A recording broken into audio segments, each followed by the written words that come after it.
everyone, myself Niyati Chauhan, Assistant Professor at HA Institute of Engineering and Technology, Department of Instrumentation and Control. Our subject is Safety Instrumented System. Unit 6, Determining the Safety Integrity Level. So let's start. So first method, as low as reasonable practical. Okay, ALARP. Second method, risk matrix. Third, risk graph. And fourth, layer of protection analysis, LOPA. So these methods are very important for exam. Sometimes in GTU question can be asked. Discuss different SIL determination methods. So let's see first method, SIL determination method, as low as reasonably practical. The three overall levels of risk are defined as unacceptable, tolerable and broadly acceptable as shown in figure. So in this figure you can see we have a defined three levels of risk. First is unacceptable, second for tolerable and third that is for broadly acceptable. Unacceptable risks are viewed as so high as to be intolerable. For example, if a risk analysis shows the probability of destroying a large man deep water offshore platform at once per year. Broadly acceptable risks are ones that are so low as to not be major concern. For example, it is possible for a refinery to be hit by a meteor or terrorist airplane attack. However, building a missile defense system around the every process plant would hardly be considered warranted or economically feasible. In between these two extremes are risks that are considered tolerable if the positive benefit it seems to outweigh the potential negative impact. Driving a car is an excellent example. The fact that approximately 45,000 people in the US die in auto accidents every year. Number 2, SIL determination method 2, risk matrix. The risk matrix found in many standards, recommended practice and internal company procedure have many similarities to a US military standard. Okay, MIL STD 882. The risk matrix common in process industry and often at safety layers. First, evaluating frequency. The frequency or probability of an event may be ranked from low to high, importable to frequent, or whatever T may be appropriate. This may be for a single item or for a group of items, a single process unit or an unit plant. Okay. And then after, level may be ranked qualitatively or quantitatively as shown in table. So you can see in table. So you can see in table, okay, in table different levels are available. Then after, descriptive words also available. Then qualitative frequency and quantitative frequency. So you can see in table. Then after number 2, evaluating severity. Severity may also be categorized according to the different factors at risk: people, capital equipment, production, etc. The numbers shown in table 1 and 2 are examples only and are not intended to represent or even include any kind of recommendation. The monetary values shown in table 2 are also examples only and need to be calibrated for each organization. Table 2, that means we are representing in next slide. So here you can see this is table 2. Okay. Then after number 3, evaluating the overall risk. The two sets of numbers may then be combined into an x and y axis. Okay. Plot as shown in table 3. The lower left corner represents low risk, that is low probability and low frequency, and the upper right corner represents high risk. Okay, so high probability and high frequency. So here you can see at top side you can see that is for high risk, and at bottom side that is for low risk. Number 4, evaluating the effectiveness of additional layers. A third axis appears in a variety of standard guidelines which does not appear in military standard. Okay, you can see in diagram. So we have discussed about third axis. Okay, and which is appear of standard and guidelines. So in this graph you can see on x-axis we have represented frequency and on y-axis we have represented severity, right? And we have added additional and we have added quantitative effective layers. Okay. Then after evaluating the effectiveness of additional layers. This third axis is designed to take into account the additional safety layers commonly found in process industries. Note that the z-axis is labeled quantity and or effectiveness of additional layers. The numbers shown in square in figure represent safety integrity level and are merely examples. Which number is placed in which box is not consistent across industry and needs to be settled on within each organization. Thereafter, for example, previous US standard did not recognize SIL 4 just because SIL 4 is now defined in more recent standards.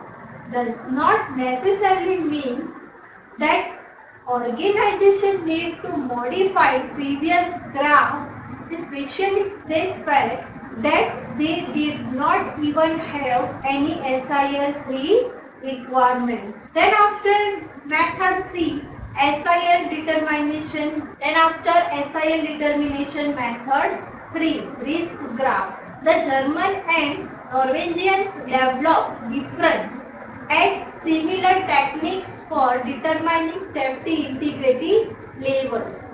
See in figure. Okay, figure was intended for the risk to personnel. Similar graph can be developed for risk associated with equipment, production losses, environmental impact, etc. So SIL determination method 4, layers of protection analysis. Some engineers are not comfortable with the purely qualitative methods outlined about the determining SIL. The repeatability of the method have been questioned by some. For example, if you give same problem to 5 different design groups, and 2 groups come up with SIL1, 2 group with SIL2 and 1 group with SIL3. So first is tolerable risk. The first step involves determining a tolerable level of risk. So here you can see one table is shown on your screen. So in this table, company A, company B, company C and company D. Here there are 4 companies. First, that is maximum tolerable risk. Second, for negligible risk for workforce. And third, for maximum tolerable risk for public. And last, for negligible risk for public. Okay. So here discussed for different companies. Then after next, initiating event frequencies. The next step involves determining initiating event frequencies or probabilities. So this can either be external event, okay, for example lightning strike, or failure of one of the layers. So here we have taken one example. A control system valve fails open, leading to hazard event development. Numbers need to be determined for any event under consideration. So in this table, initiating event, then after frequency per year. So here you can see on your screen. Remember that in exam you have to draw table, okay? So please remember its value and its naming. And after next, number 3, performance of each safety layer. The next step is determining the level of performance of each safety layer. There are rules on what may be considered on independent protection layers, IPL. So first, specificity. An IPL is designed slowly to prevent or mitigate the consequence of one potentially hazard event. Multiple causes may lead to the same hazard event. Therefore, multiple event scenarios may initiate action of one IPL. Then after second, independence. An IPL is independent of the other protection layers associated with the identified danger. The failure of one layer will not prevent another layer from working. Then after number 3, dependability. It can be counted on to do what it was designed to do. Both random and systematic failure modes are addressed in the design.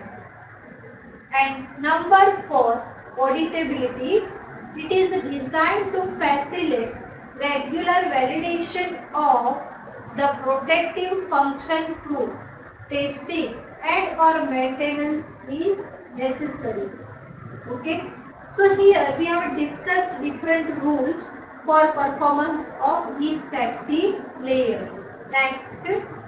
So let's see example using LOHA. So here you can see exam storage tank, you can see on your screen. Okay.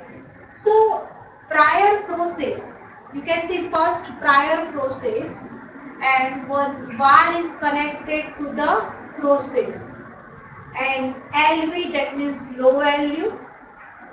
Plant also connect with level indicator and controller. Then plant output goes to hexagon storage tank, and here process set point value we have defined. Then after continuously monitoring the process. Okay, So if anything happen in this process, right, at that time we can take action according to the requirement.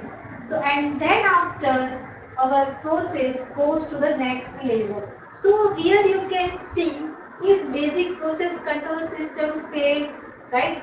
So what we can assume it, then after die, then probability of ignition, then probability of personal area and probability of fatality. Okay, so here give possibility for it. So next we will start unit 7, choosing a technology. Okay, which type of technology we can choose for industry. So here you can see first pneumatic system. Pneumatic systems are still in use and are perfectly appropriate for certain application. A very common application for pneumatic system has been the offshore industry, where systems must operate without electrical power. Pneumatic systems are relatively simple, assuming they are small and relatively fail-safe. Fail-safe in this sense means that a failure or leak would usually result in the system depressing, which would initiate a shutdown. Then after relay system offer a number of advantages. So first advantage, simple structure, then low capital cost, immune to most form of EMI or RFI interfaces, available in different voltage range, and fast response time, and no software required for relay.